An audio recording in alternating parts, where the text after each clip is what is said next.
Hi there, I'm Liliana Carrick, and in this video lecture, we are going to take a look at my guide to essay writing. I put together these essay writing tips in 2018 to help students of classics at UNISA with the fundamental aspects of essay writing.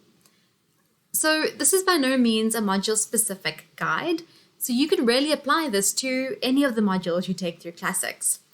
I'm going to walk you through the entire process of essay writing. So right from the very beginning, starting with the basics, like unpacking the question. We will then move on to the planning and the structuring of your essays, and finally, we will come to referencing. I will also share with you some general tips, the do's and do nots of essay writing, which if you incorporate into your own essays, I believe you will really see some improved results, and this should take your essay writing to the next level.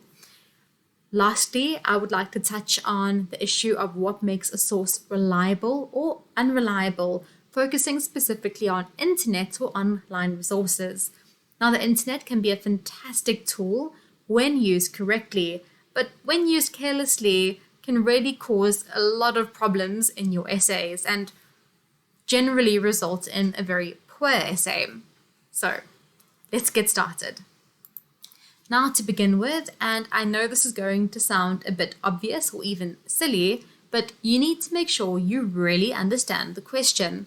I have marked many essays where students have misread or misunderstood even just a small part of the question, and as a result, their entire essay has gone off track and off topic. So if you follow these steps, I think that you are less likely to run into this problem. So the first thing I recommend you do is break it up into its parts or different sections. So if you have a look at the example question I provided towards the bottom of the page, you will see that this is a fairly lengthy question. It runs over 3 lines.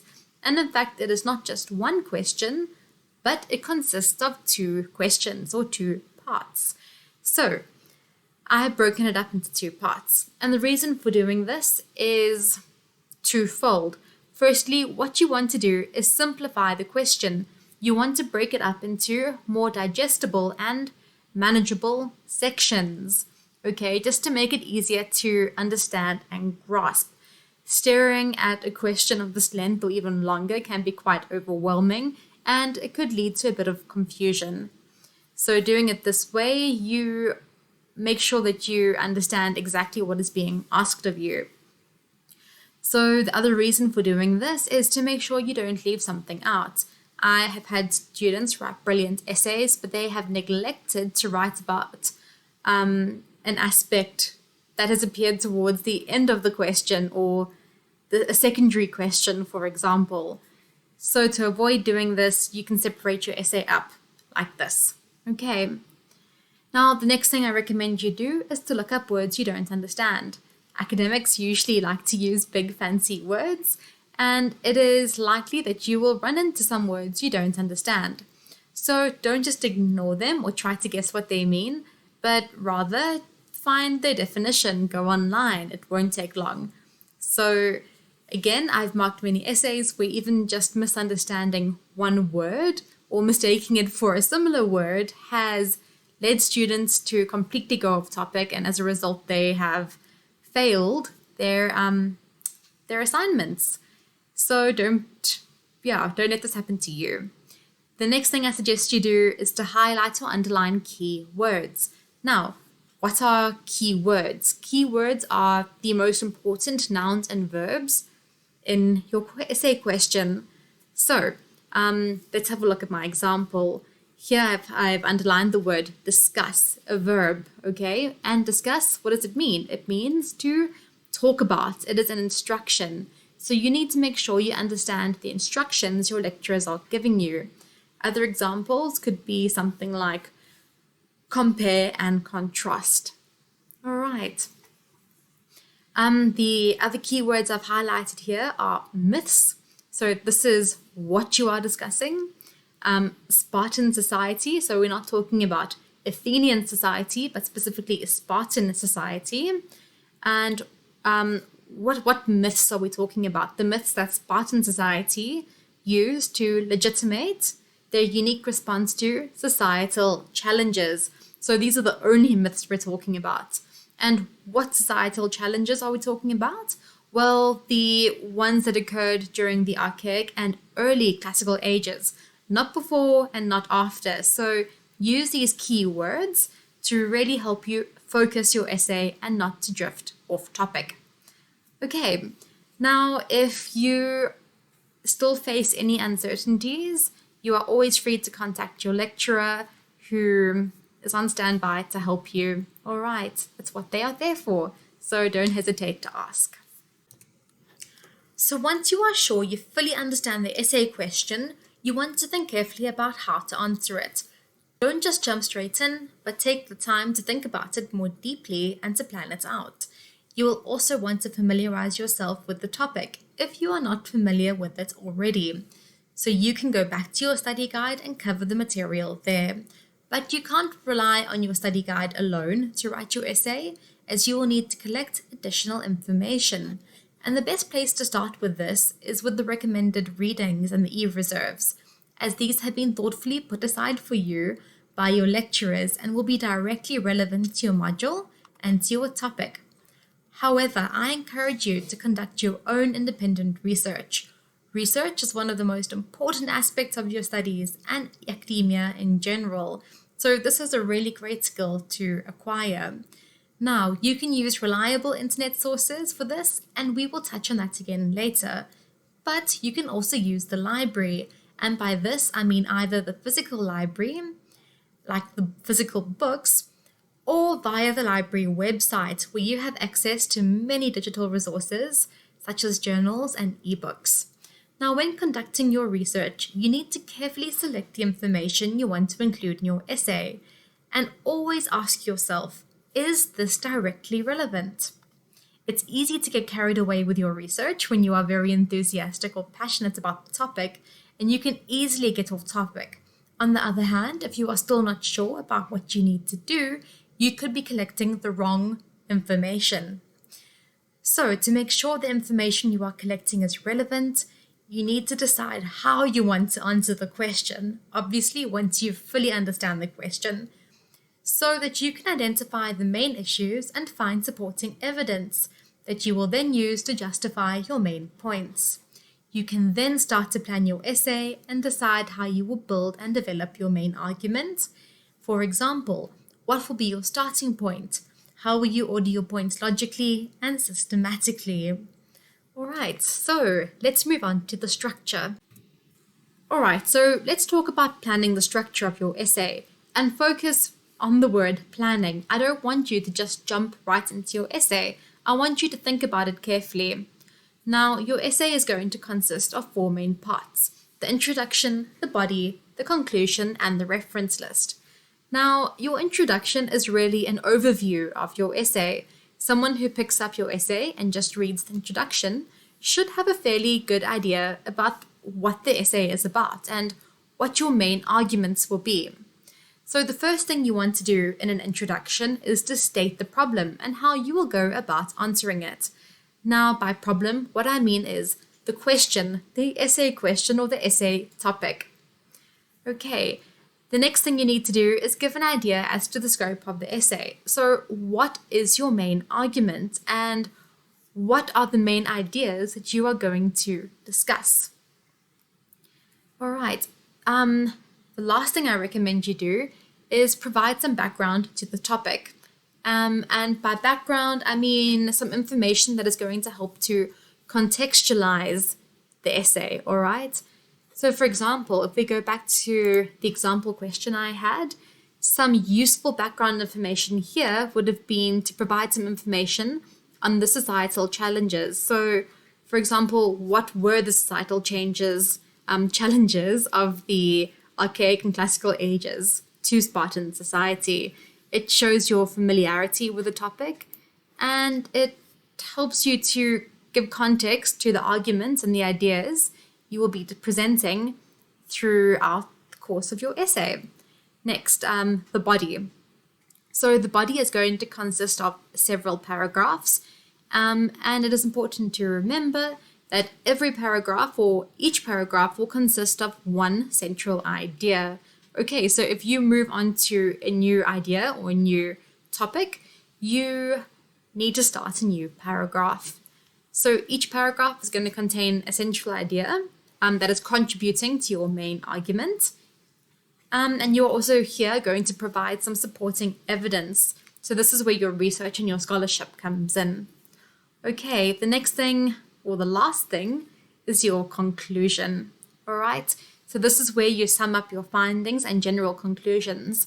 Most importantly, this is not the place to introduce new ideas or arguments, okay? That is reserved for the body. The conclusion is, again, like the introduction, brief and succinct. You basically wrap up your arguments. All right. And lastly, you have your reference list.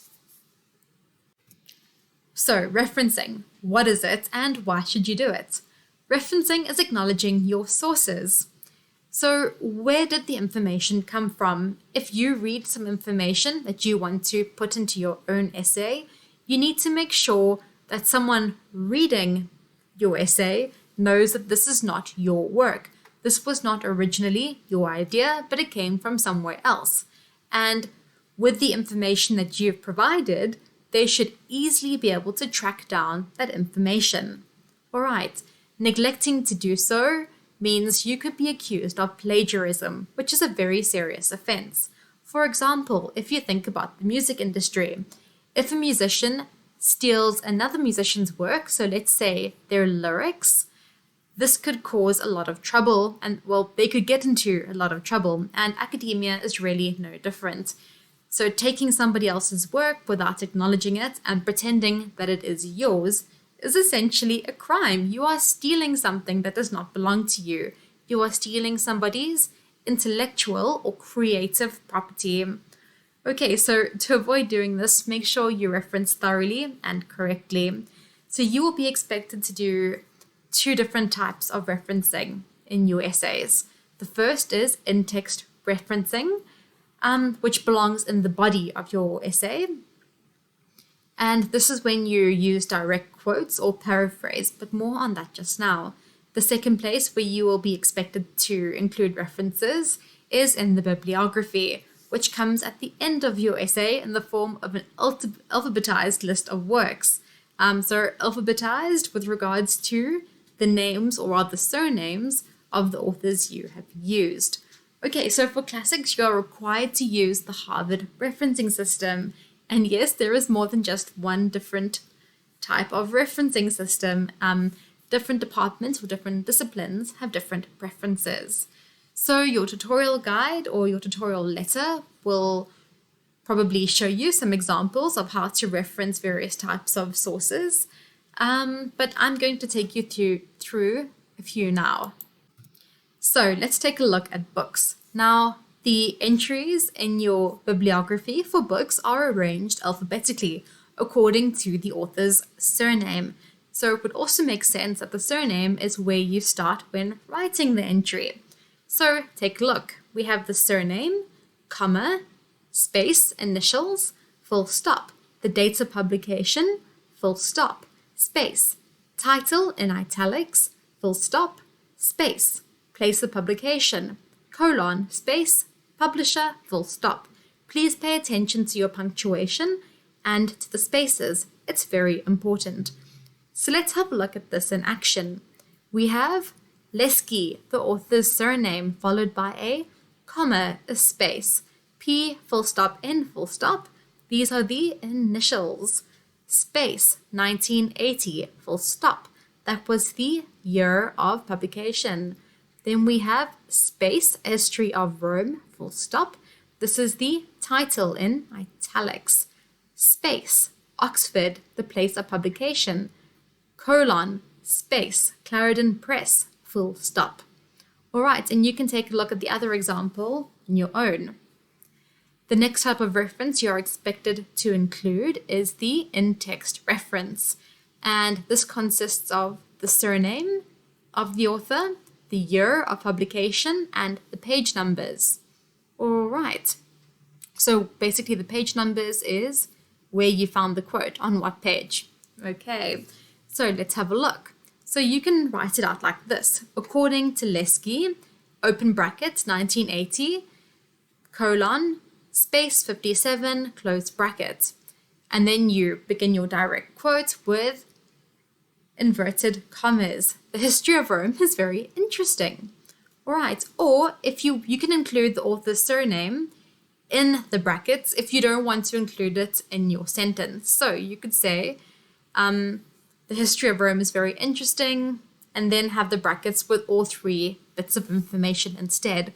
So you are going to need to include in-text references when you quote directly. So using the author's words, word for word, verbatim, or if you paraphrase. So when you put the author's ideas into your own words, and that is not just changing one or two words, but it is changing it a lot more than that. Okay. Let's talk about articles. So just like books, articles are listed or organized alphabetically according to the author's last name, and you will need to provide the following information. So just like books, you provide the surname of the author followed by their initials, and then the date of publication. Now here is where things get a bit different. You need to include the title of the article, not in italics, but in parenthesis, in single inverted commas. All right, this is then followed by a full stop and the name of the journal. And the name of the journal goes in italics. Please remember this. Okay, this is then followed by the volume number of the journal. So if a journal comes out 4 times a year, it will have 4 different volume numbers. You understand? Okay, then this is then followed by the page numbers. So the page range, on which pages will you find the article in the journal? Okay, so let's have a look at this example. We have leper, comma, A full stop, J full stop, 1957 full stop. Inverted commas, single inverted commas, some reflections on Nero. This is the title of the article, and note it is not in italics. Then we have a full stop and the name of the journal in italics, full stop, the volume number, followed by the page numbers or the page range.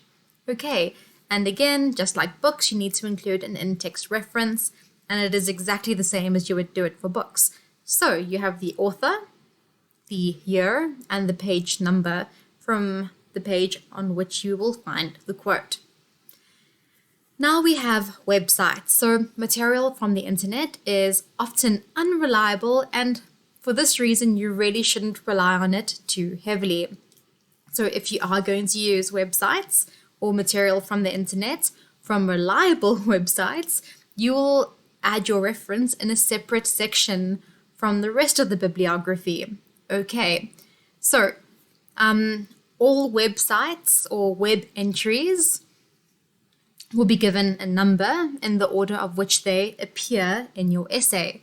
So if we have a look at this example of Smith, if Smith was the first author you used or referred to in your essay, you will call this website 1. Okay, and you will also provide the date accessed along with the URL. Now, very importantly, a URL is not necessarily the same as the web address, okay? Because if you go to a website and you go to other pages within the website, you will end up with an extension. If you have a look at, the website address, you will see that there is an extension. There is now more information that has been tacked onto the end, and this is your URL. So this is what you want to include. All right, so let's have a look. We have website 1, Smith, J, that's his initial, full stop, the date that the article came out. Then we have the title in single inverted commas, not italics. We have a comma, and then the URL, so not the web address, but the URL, and the date that it was accessed. So why do you think it's important to provide the date? Well, websites change. So what this person may have seen on the 22nd of May, 2018 might not be what I see when I go to that URL now. Things might have been updated or removed, okay? So it's very important to include that. So in-text referencing, very simple. All you need to do here is write Web 1 or Web 2 in brackets, and this comes after your direct quote or your paraphrasing. All right, and this corresponds to the entry in your bibliography. So Web 1 corresponds to website 1, Web 2 corresponds to website 2, and this is organized or ordered, remember, in the order in which it appears throughout your essay. Okay. Now, this is by no means a comprehensive guide to referencing. I have merely included the 3 examples that I think are the most basic and the most common. So what I strongly encourage you to do is to have a look at a more detailed guideline, such as any of the 3 that I have included towards the bottom of your slide. So you can just click on that or copy and paste it into your browser. Now, let's talk about assessment criteria. These are the aspects that your lecturer is going to be looking for, okay? This is how you are going to be assessed, or rather on what you are going to be assessed. So, accuracy of content. How accurate is your essay? For example, have you provided the incorrect dates, or is other information generally incorrect or inaccurate? Is your information too generalized or oversimplified? This all counts towards accuracy. Now, relevance to the question. Is it relevant? Have you gone off topic? Have you gone off topic because you got too enthusiastic and started adding things that were interesting, but no longer directly relevant to your question? Okay, have you lost focus? Or is it off topic and irrelevant because you did not understand the question and you are writing about something entirely different? Next is the level of detail. And yes, you can have too much detail or too little detail. Now, too much detail, the problem with that is that you're probably going to go over your word limit. And I'm going to talk about going over the word limit just now. And it shows a lack of focus. Okay. Too little information or too little detail means your essay is superficial and not quite at the depth that it needs to be at this level. All right. And it means you probably haven't put in enough effort. So the next thing I mentioned here is the use of evidence. So this is where your research will come in. Have you used research or evidence appropriately to back up your points or the arguments you are trying to make? So does your essay show the use of evidence? Okay, from other sources, other reliable sources. All right, next we're looking at the quality of your argument. This is pretty self-explanatory. Are you making strong points? Okay, are they well justified and well explained? Don't just assume that your lecturer knows what it is you're trying to say. You need to really spell it out. All right. The next thing is your bibliography and your references. Are they thorough and are they complete and accurate? Lastly, your grammar, spelling, style, legibility, and presentation. These all count, okay? They might not be as important as your arguments, or some lecturers might mark differently, but yeah, these are all aspects that matter. Now, as for the legibility, what I mean here is if you are writing it out by hand, can your lecturer read what you have written down? Is your handwriting neat? Or if you are typing it up, have you used an appropriate font that is easy on the eyes? And are you using the appropriate font size? All right, let's talk about habits to adopt and avoid. Now, referencing, and we will speak a bit more about referencing just now as far as reliable sources are concerned. But for now, just make sure that you keep track of all your sources. Make sure you keep updating your reference list. So if you read something fantastic that you really want to include in your essay and you managed to type it up or write it down, but you forgot to include the author or the title, and you can no longer remember where exactly you found the site, or you can no longer find the full reference, you won't be able to use it, and that will be a terrible waste. So be very conscious of this. Next, you need to make sure your sentences are short-ish and manageable. So when I say short, I mean like maybe 2 lines max. For example, if your sentences start running over 3, 4, or 5 lines, you've got a problem. So they're either going to be ungrammatical or the logic might get a bit wobbly. So make sure you keep an eye on that. Now, paragraphs. Write substantial paragraphs that focus on one main idea. I don't mean that you have something lengthy, but all these points are slightly unrelated, maybe related to the overall topic generally, but not to each other. Okay, so make sure you don't do that. Make sure that everything in a paragraph is there for a sensible reason and that that information is all connected. All right.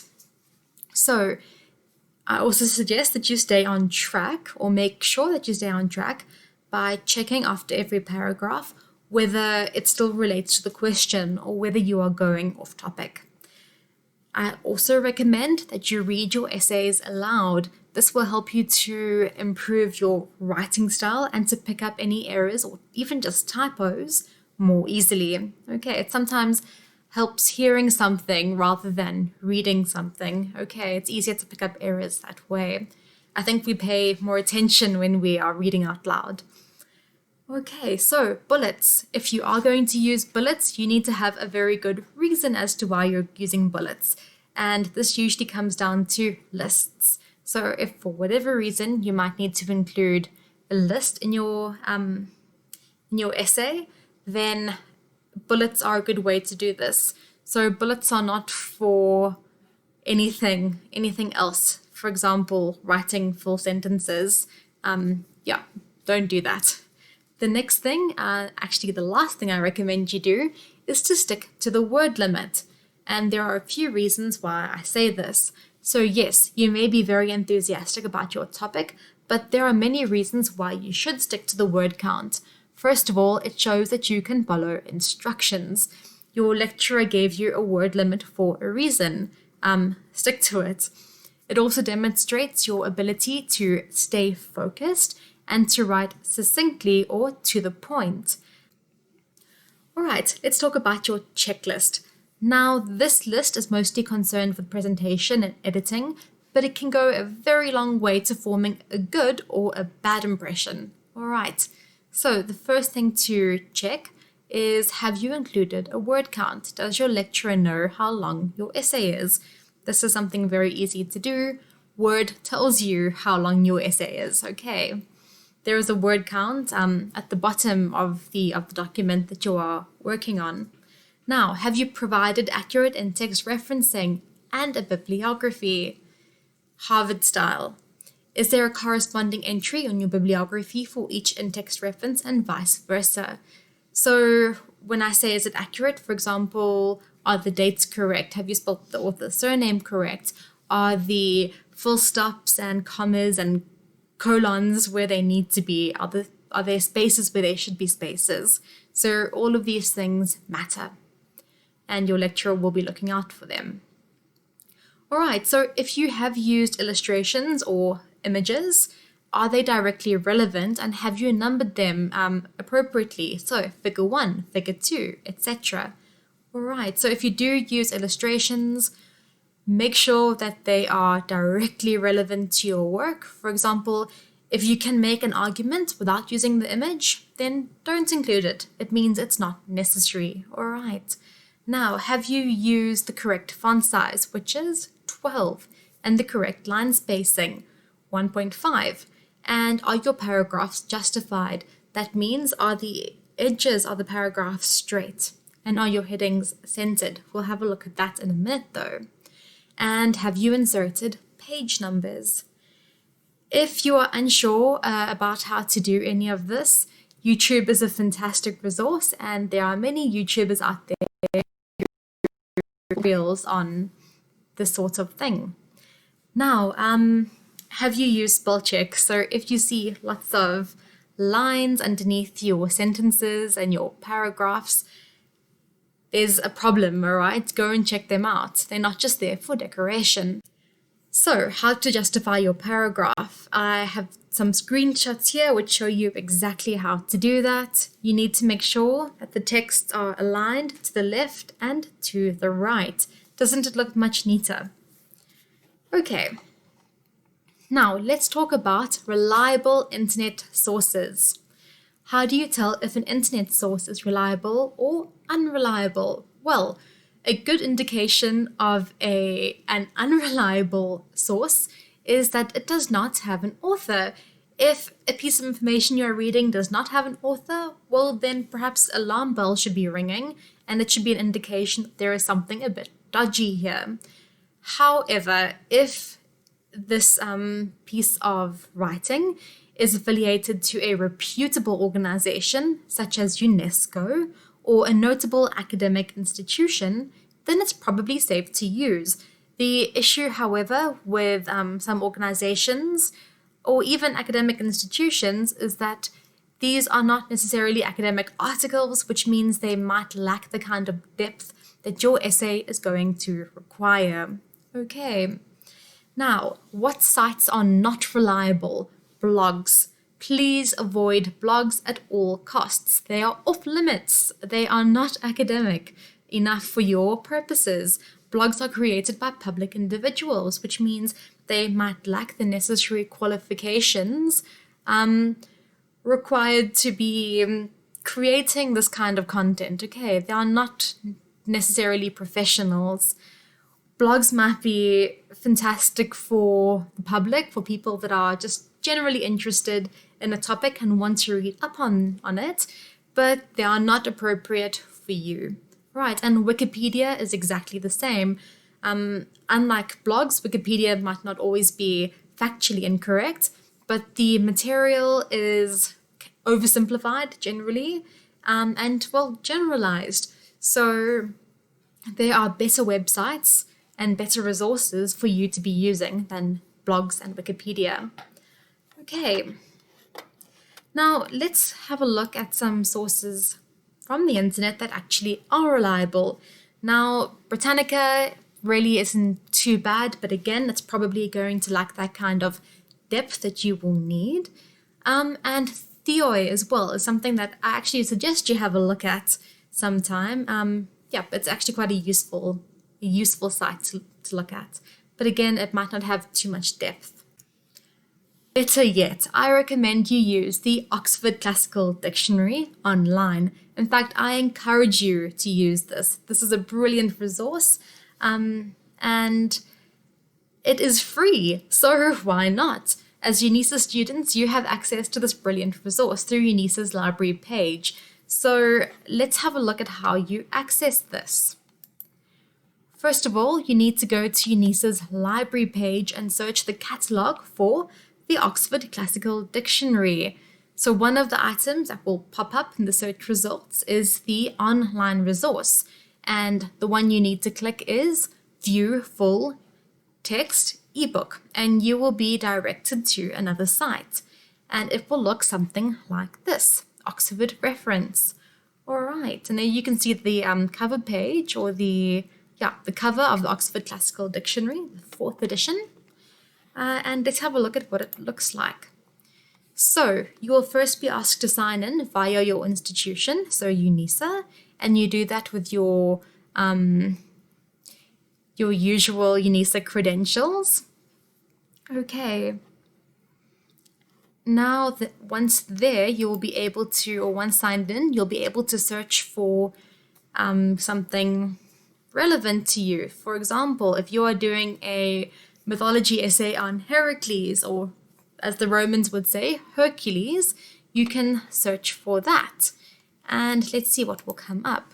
It will, you can choose for the site to sort search results according to its relevance. So here, if you have a look, it says the length is 1,894 words, which means it's probably the most substantial article.